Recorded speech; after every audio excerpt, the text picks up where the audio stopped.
Okay, so on this play, tell me about where did you originally get the idea of running these guys kind of like into a stack? Yeah. Because it looked like that, and then just turning around. Yeah, well, Kadarius did a nice job with it.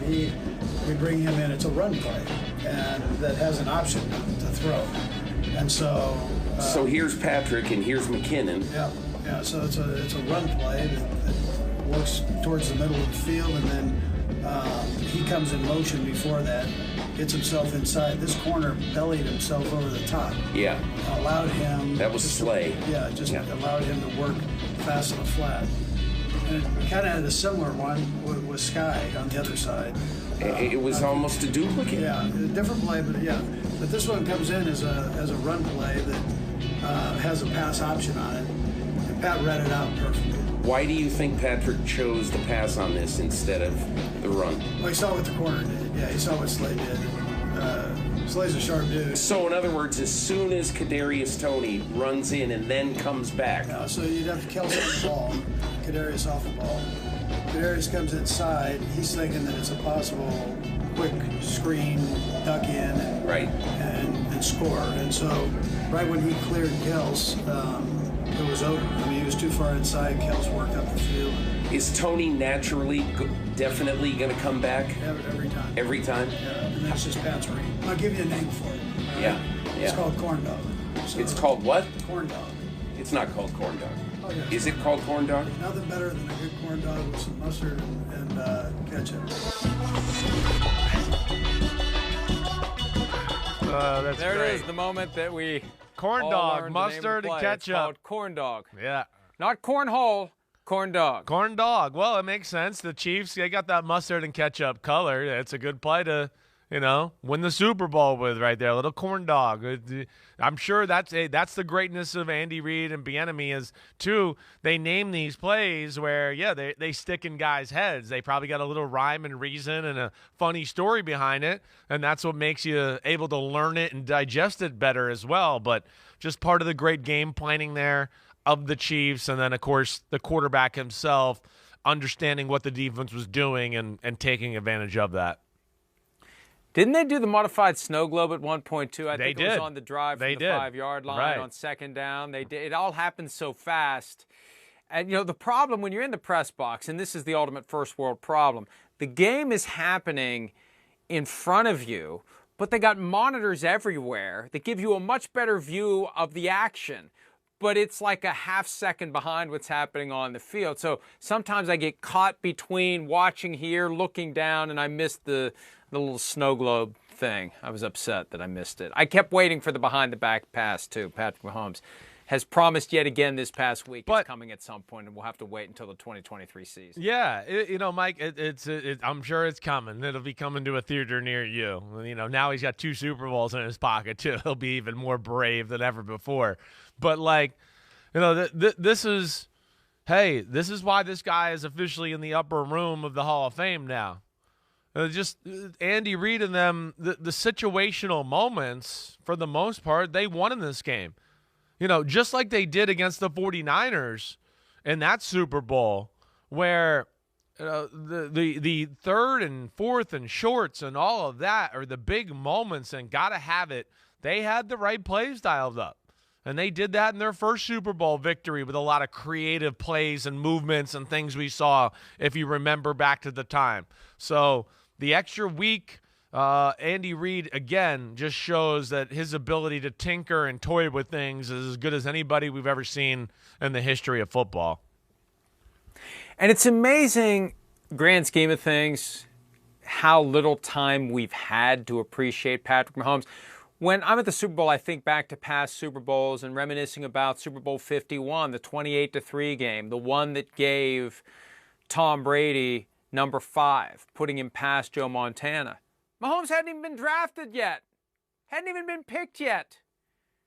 He was still just fresh out of Texas Tech, and nobody really knew what he was going to be. Right. Had never put on an NFL helmet. We didn't know who he was going to play for. And leading up to that draft, remember, the Saints were going to take him at 11 until the Chiefs traded up to 10 to get him. What an alternate universe that is, where Patrick Mahomes goes to the Saints. I think Sean Payton would still be coaching the Saints right now. Yeah, you think? Yeah, I think so. I would say so. Again, as we talked about last week to start the week off, I don't think people are making a big enough deal about what we're seeing. We're seeing a guy do something in the first 5 years of his career, 6 years because he didn't play his first year, that we've seen guys, they don't accomplish this. The all-time greats don't accomplish this to year 9 or 10 or 11 or 12. I mean, this is year 5 as a starter. It's 3 Super Bowls. It's 2 victories. It's 2 victories against teams that were all-time defenses. Like where you went, damn, Mahomes, he's got to play 2 teams that are better than him in, the Super Bowls. Oh, wait, they won 2 out of 3 of those? Holy crap. Wait, one of them, he's not going to be 100%, and he's going to be playing on like a 85, 90% leg? I can't say enough about the guy, let alone like we've talked about, Mike. Everything has always been around him. It wasn't like, hey, we're going to play defense and run the ball and we'll slowly indoctrinate you into the NFL. It was like, hey, you're our starter. Hey, 5,000 yards, 50 touchdowns. We're going to throw the ball and devise an offense we've never seen before in the history of football right off the bat and just ride your shoulders. This is remarkable what we're seeing.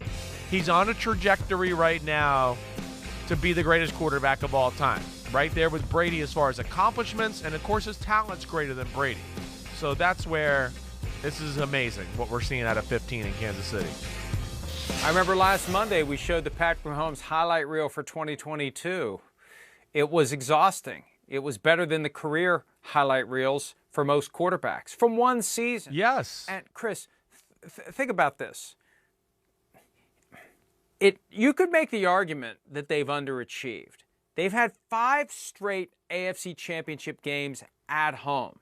They've got a 60% success rate getting to the Super Bowl from playing those championship games at home, and a 40% success rate winning the Super Bowl with 5 straight years of AFC Championship games at home.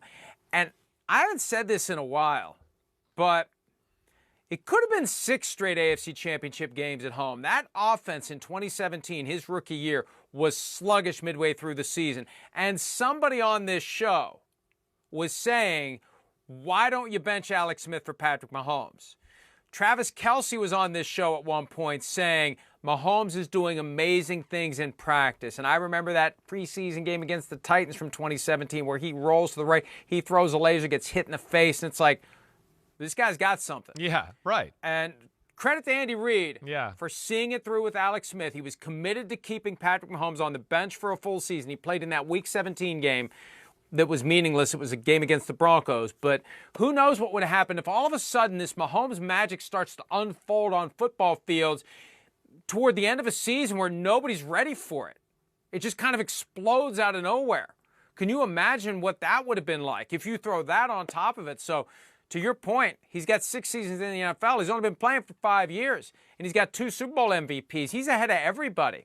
And you're right. I tweeted last night the twist on the line, meet the new boss, same as the old boss. I said, meet the new GOAT, better than the old GOAT, and people lost their shit because they think I'm saying he's better than Brady.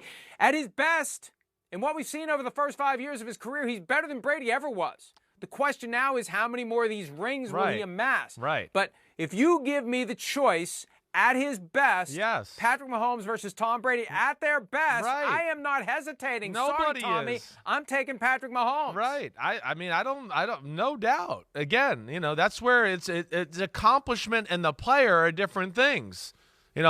We've got in the era of like team accomplishments we only give to one guy, and I get it. And Brady's amazing, but yeah, he's not. We're talking about one of the greatest talents we've ever seen in the sport. It's one of the greatest arms ever. It's one of the greatest, artistry as far as, the way he does it, as far as the arm angles off his back foot across the field. He's one of the greatest scramblers we've ever seen in the history of the sport. He's one of the greatest runners at quarterback in the history of the sport. He probably had the 2 biggest runs last night. I know one guy had the 3 rushing touchdowns, but 2 of them were scrums where I feel like, you could give you and me the ball and they were just going to push us in. So he's amazing. He's a generational, all-time talent. Like, and Mike, and hey, but yeah, that first year, you're right. He sat out, but I'm the kind of guy. Well, damn, who knows what he would have done if he got to play. He's scary, scary good. What he accomplished this year, right? I mean, 1 second Super Bowl, 3 out of 4 years being there. 2 wins in 4 years of the Super Bowl. The 9-year drought of the team that won the coin toss loses the Super Bowl. He snapped that. The Madden picked the Eagles to win. He beat that. And then you go down the list of things that are accomplished career, like in the pantheon of quarterbacks. He did them all in one season. This is arguably one of the greatest seasons in the history of football by a player. He led the league in passing yards, passing touchdowns. He won the regular season MVP. He won the Super Bowl MVP and won the Super Bowl. No, like those are all like everybody else did those in career type of things. He did them in one season. It's remarkable. And he generated the most yards ever by any player exactly. in one season. There we go. Passing and rushing. Look, I read most of the Joe Montana article from Wright Thompson over the weekend. Yeah.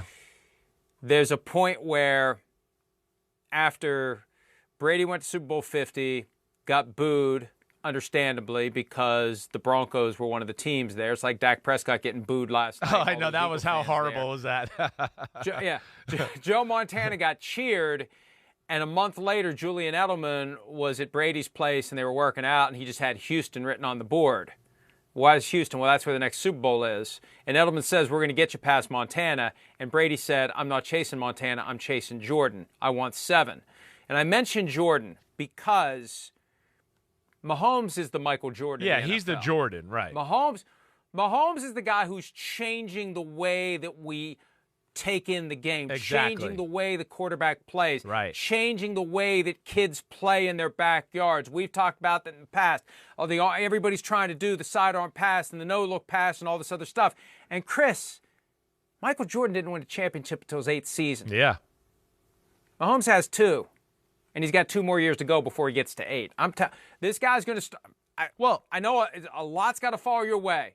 But he, as I mentioned last night, just like Lieutenant Colonel Frank Slade in Son of a Woman, he's just getting warmed up. Oh, Mike, I agreed with everything you said there. He is the Jordan. I've always looked at Brady as more the Derek Jeter, right? Like really good, ice in his veins and clutch moments. This is the guy who can be like, no, jump on my back, I'll carry us. It doesn't matter. That's what we're seeing here with Patrick Mahomes. Hi, it's Mike Florio. Thanks for watching PFT on YouTube. Hit subscribe for the latest news and analysis from Pro Football Talk.